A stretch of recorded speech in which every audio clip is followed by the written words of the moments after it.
Former officer Mohamed Noor spoke on the witness stand about the shooting of Justine Damon.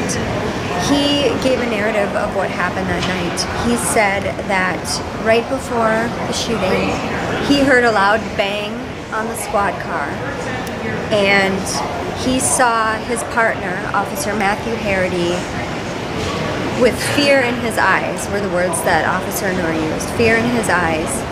He said Harity shouted, "Oh Jesus," and reached for his gun, and his gun was caught. He said that Harity was struggling to unholster his gun.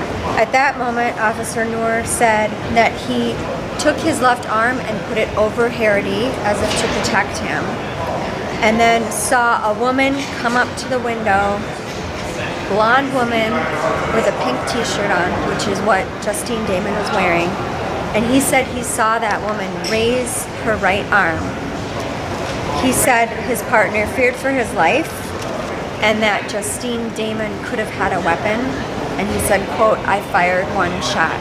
Noor has not spoken to investigators since the shooting in July of 2017, and he has not given any public statements. He has a right not to testify, and he chose to waive that right.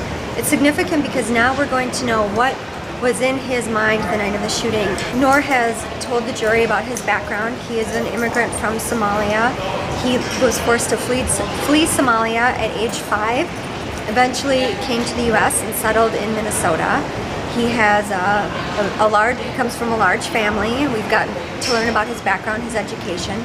Former officer Mohamed Noor spoke about training that he received both in the academy as a cadet and also in service training. He did learn some counter-ambush training. He learned how to trust your partner and to protect your partner in those situations. He learned firearms training. He learned some use of force training. He said, quote, "I always wanted to serve primarily the city of Minneapolis and the diverse communities there."